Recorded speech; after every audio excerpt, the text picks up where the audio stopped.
প্রতি বছর ঈদুল আজহায় বিশ্বজুড়ে যে পরিমাণ পশু কোরবানি হয় তার সংখ্যাটা শুনলে সত্যিই চোখ কপালে উঠবে। আপনি কি জানেন ঈদুল আজহায় সারা বিশ্বে প্রতি বছর প্রায় 10 কোটি পশু কোরবানি দেয়া হয়? কিন্তু তার চেয়েও বড় চমক লুকিয়ে আছে এই তালিকার শীর্ষস্থানে।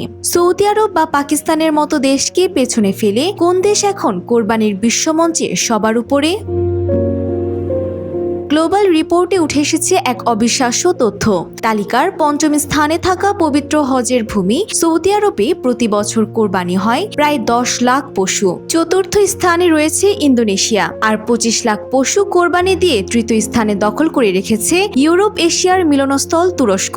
তাহলে দ্বিতীয় স্থানে কারা? আমাদের প্রতিবেশী দেশ পাকিস্তান, যেখানে প্রায় 75 লাখ পশু কোরবানি হয়, যার আর্থিক মূল্য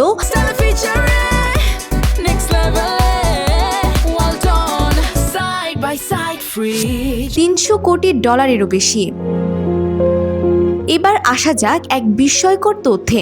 সবাইকে তাক লাগিয়ে সমস্ত রেকর্ড ভেঙে কোরবানির বিশ্ব তালিকায় এখন প্রথম স্থানে রয়েছে আমাদের প্রিয় বাংলাদেশ। হ্যাঁ, ঠিকই শুনেছেন, গত বছর আমাদের দেশের রেকর্ড সংখ্যক 1 কোটিরও বেশি পশু কোরবানি হয়েছে, যা বৈশ্বিক সংখ্যার 10%-এরও বেশি।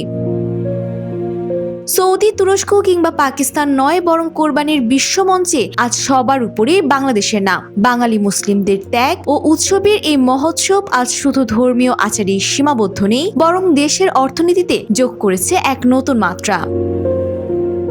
Desk report, Bangladesh bulletin.